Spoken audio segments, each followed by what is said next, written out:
But listen, down the stretch, they had a lot of opportunities. I didn't like the shot selection at all on the prior possession when they had multiple chances. Thunder have now lost 7 of their last 9 games, including this one without Luka Doncic. I don't think that Westbrook was very forthcoming with the media after. So you guys play in recent weeks. Is that cause for alarm going into the playoffs? Next question.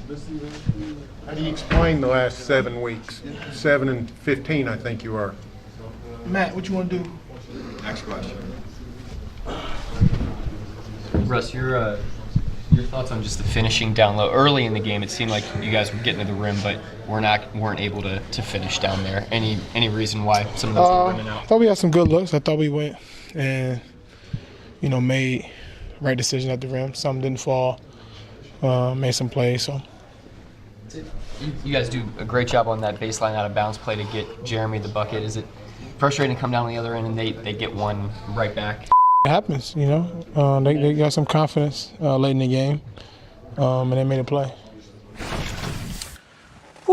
A lot there with the Thunder because, as we saw Paul George getting the Player of the Month award for February, and a month ago we were looking at this team like, oh, they look like contenders out west. Now they've lost 7 of their last 9. Paul George, 8 for 20 from the field after starting out 6 for 10, actually shooting just 39% from the field in March. Are you concerned with their lack of shooting?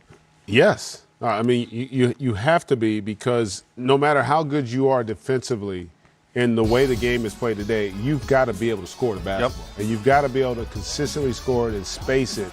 And they're a team that's struggling. Even there you saw he was kind of reluctant to shoot that 3. And so right now the confidence isn't there. And they don't seem to have the same level of trust that they had earlier. Now, having said all of that, they could end up playing Denver in the first round. And you like that matchup for OKC? Well, I like it more than Golden State for OKC. I mean, because that's a team that they probably feel they can honestly match up with. But you never want to back into the playoffs. But for the fact that there's nobody else even in the competition for the 8th seed, they're locked in. But you don't want to be going into the postseason struggling the way they are. They got a few more games to try to right this ship, Ryan. But right now, man, they're looking like they're destined to be out in the first round. No, I agree. That's tough. And this was the same story from last year. When I look at this Oklahoma City team, personnel-wise, outside of the Warriors, I like them just about with anybody, pound for pound. But the big frustration that you have in Oklahoma City is execution down the stretch of basketball games. Are they going to make the extra pass? Are they going to trust? Are guys going to fall into roles? I love their player development. I love that their guys are shooting three-pointers better. I love the commitment. It's really a throwback style of basketball and commitment in free agency. Why? Russ stays. He gets an extension, stays with the squad. Paul George says he has unfinished business. There's a loyalty and a commitment that I deeply admire there. But they have to find ways to execute in fourth quarters, last 5 minutes. Things get tough down the stretch. There's no way they should have been in any type of game with the Dallas Mavericks, especially without Luka on the floor. There shouldn't have been a close game. Rick Carlisle's a fine coach. I'm sure he's celebrating knowing that, hey, man, he outcoached tonight. He outcoached them, Billy Donovan and Russ and PG, however you want to look at it, because that personnel shouldn't even been close. Hard to disagree with that assessment. Good job there. Okay, so we see the Thunder struggling with their shot from outside. Buddy buckets, not so much against the San Antonio Spurs. We got some games in action. We're going to take you around the league next. You're watching Game Time Live.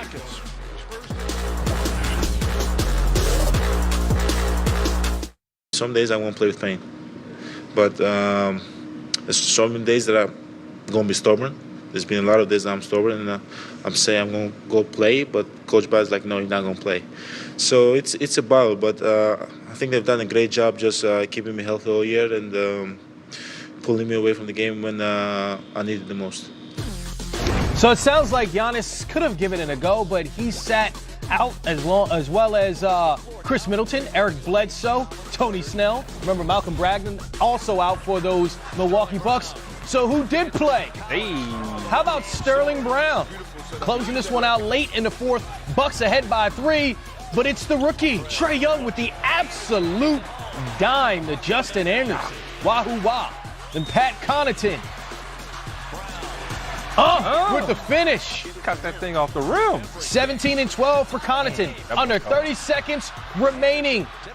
It's Trae Young coming up with the offensive rebound and finding the turf. Alex Len, 23 for the center.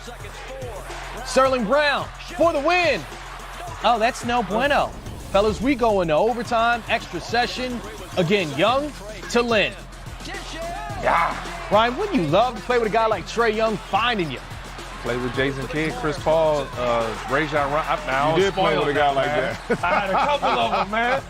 So Trae Young with the big bucket, Hawks up 1, but on the other end, Sterling Brown, 27 points for him. Bucks take a 1-point lead, then Young. Oh, my goodness. Right place, right time, right touch. How about that? The game winner for Trae Young. What's crazy is he didn't have his best shooting night. He saved his best shots for last. 5 for 19 from the field. Those 16 assists really led the way. The Hawks get the win 136-135 in overtime. Here's Ice Trae Young. The ball just found my hands. It was originally drawn up for John to get a lob at the rim, get a quick shot. But the ball just found me, and God put it through. I say twice because with 7 seconds to go, you were 3 of 17 from the floor. Now, you had 16 assists, but you're trapped in the corner. How did you get the baseline to get that bucket and score, which was clutch? I just took my time. I didn't have a great game today, shooting wise, but I mean, just trying to contribute and trying to find other ways to impact this game. And that last 2 plays with 7 seconds left, just wanted to take my time and just trying to get it up quick.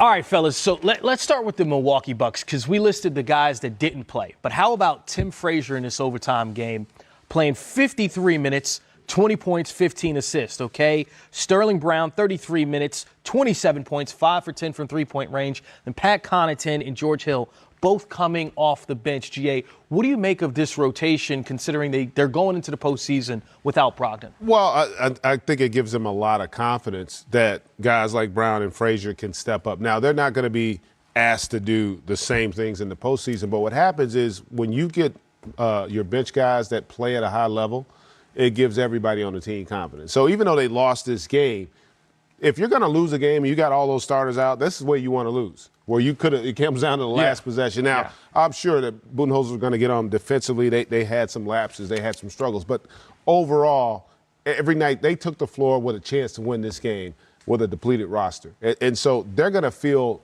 pretty good about that moving forward because ultimately, come postseason time, that bench is going to be very important for them if they want to have a chance to come out of the Eastern Conference. It's funny. I've been in this role before with the Celtics playing in Atlanta, going into the playoffs. We sat Garnett, Pierce, Ray, everybody.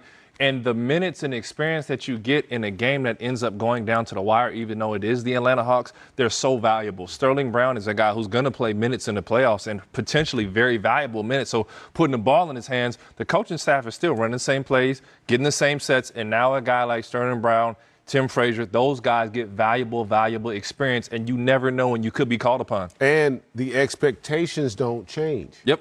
See, that's the difference. Like, they went into the game expecting to win. So they're going to be disappointed that they didn't win the game, but they're going to be comforted by the fact that they know they can count on those guys in critical junctures. Over the course of a playoff run, you're talking about potentially playing 28 games. Yeah. You're going to have 4 or 5 games where the bench is going to determine the outcome of the game.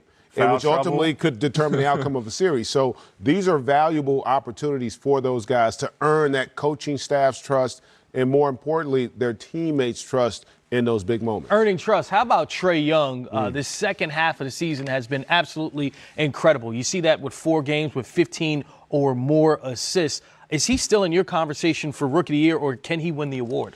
It's not fair to say that he's not in the conversation. He's in the conversation. He's had a great rookie year. Can he win it? I don't think so.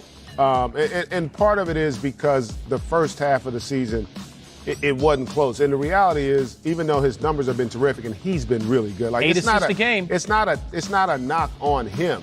He has been really good for them all season long. It's just that other guy, man, is at another level. Like, right now, you're looking at a guy like Luka Doncic going into next year. I'm thinking he's going to have a chance to be an All-NBA player. Yep. I'm not thinking that about Trae yet.